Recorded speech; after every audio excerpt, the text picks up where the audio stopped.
Hi అండి, అందరూ బాగున్నారా? ఈరోజు మటన్ కర్రీ చేయబోతున్నానండి. Video mutton curry. First stove on చేసుకొని నేనైతే కుక్కర్లో వండుతున్నానండి మటన్ కర్రీ. ఫస్ట్ కుక్కర్ పెట్టుకొని ఆ తర్వాత అందులో ఆయిల్ వేసుకోవాలి. ఆ తర్వాత గరం మసాలా ఉంటుంది కదండి, విడి మసాలా వేసుకోవాలి. దాల్చిన చెక్క, తర్వాత లవంగ, తర్వాత ఇలాచి వేసుకోవాలండి. బాగా ఫ్రై అయిన తర్వాత ఆనియన్స్ 4 తీసుకున్నానండి, మీడియం సైజు. అవి కట్ చేసుకోవాలి. కట్ చేసుకుని వేసుకుంటున్నాను.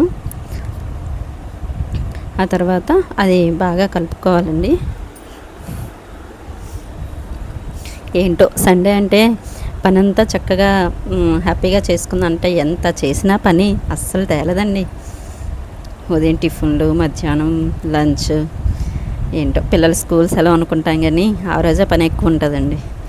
ఆ తర్వాత ఇవ్వండి ఆనియన్స్ ఫ్రై అయిపోయి తర్వాత గ్రీన్ చిల్లీ వేసుకున్నాను. 4 తీసుకున్నాను అనమాట. అవి నిలువుగా కట్ చేసుకొని వేసుకున్నాను. అని చూడండి, బాగా ఫ్రై చేసుకోవాలి.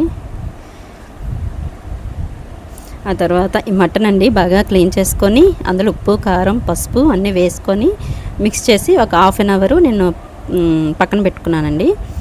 ఎందుకంటే పీసెస్కి బాగా పడుతుంది అనమాట ఉప్పు, కారం, అది అందుకనేసి కలిపి ఉంచుకున్నాను. అది ఇప్పుడు ఇందులో వేయాలండి. ఆనియన్స్లో వేసి బాగా కలుపుకోవాలి.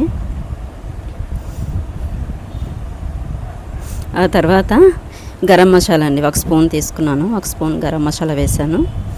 ఆ తర్వాత జీలకర్ర పొడి అండి, అది కూడా వేసుకున్నాను. ఇది ధనియాల పొడి ఒక 2 స్పూన్స్ వేసుకున్నాను.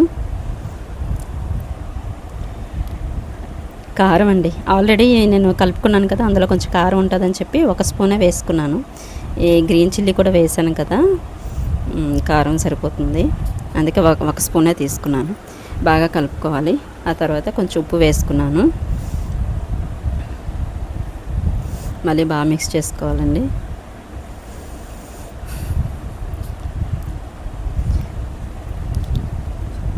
చూడండి, బాగా కలుపుకోవాలి, లేకపోతే అడుగంటుతుంది. ఎందుకంటే క్యాప్ పెట్టుకోవాలి. క్యాప్ పెట్టుకొని ఉడికించుకోవాలి. ఆ తర్వాత మధ్య మధ్యలో కలుపుతూ ఉండాలండి, లేకపోతే అడుగు పట్టేస్తుంది కదా, మాడుతుంది. అందుకని చెప్పి కలుపుకుంటున్నాను. ఆ తర్వాత అల్లం వెల్లుల్లి పేస్ట్ అండి, జింజర్ గార్లిక్ పేస్ట్ వేసుకున్నాను. 1 స్పూన్ సరిపోతుంది. మళ్ళీ కలుపుకోవాలి. ½ కిలో తీసుకున్నానండి మటను. బాగా కలుపుకోవాలి. తర్వాత టమాటా తీసుకున్నాను, ఒక పెద్ద సైజు 2 తీసుకున్నాను అనమాట. ఆ పీసెస్గా కట్ చేసుకొని వేసుకున్నాను. అవి కూడా బాగా కలుపుకోవాలి. తర్వాత క్యాప్ పెట్టుకోవాలి, బాగా మగ్గనివ్వాలి. తర్వాత మళ్ళీ ఒకసారి చూడండి, చెక్ చేసుకోవాలి, అడుగు అంటుతుందేమో అని చెప్పి కలుపుతూ ఉన్నాను.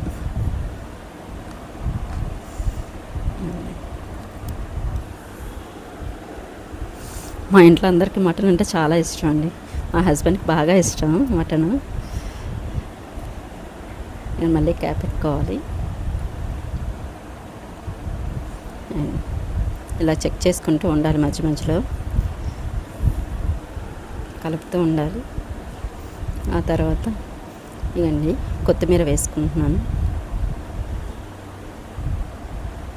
కొత్తిమీర, కరివేపాకు వేసుకుంటున్నాను.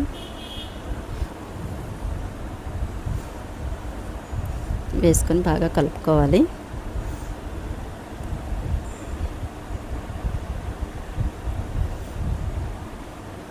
ఇది మా అత్తగారు ఇలాగే వండుతారండి. ఆవిడ ఫస్ట్ నుంచి పాత వంటకం ఇది, అంటే పాత స్టైల్లో వండుతున్నాను. మా అత్తగారు ఇలాగే చేస్తారు.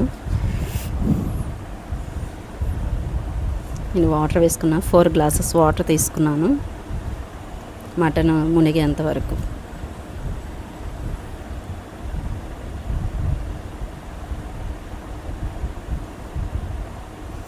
కుక్కర్ క్యాప్ పెట్టుకొని విజిల్ పెట్టేసుకోవాలండి.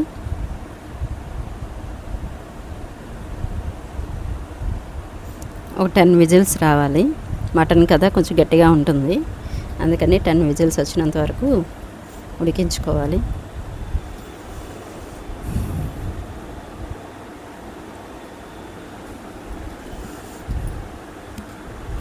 మీలో ఎంతమందికి మటన్ అంటే ఇష్టం కామెంట్ చేసేయండి.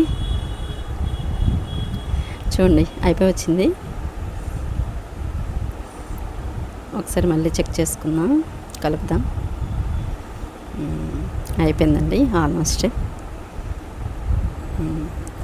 అయిపోయింది. ఇగండి ఒక బౌల్ తీసుకొని అందులో సర్వ్ చేసుకుంటున్నాను. ఎంత రుచికరమైన మటన్ అండి, మటన్ కర్రీ. సింపుల్గా నేను ఇంట్లో ఇలాగే చేసుకుంటాను ఎప్పుడు. దానిపైన కొత్తిమీరతో సర్వ్ చేసుకుంటున్నాను. ఈ వీడియో మీకు నచ్చినట్టయితే లైక్ చేయండి, షేర్ చేయండి, కామెంట్ చేయండి.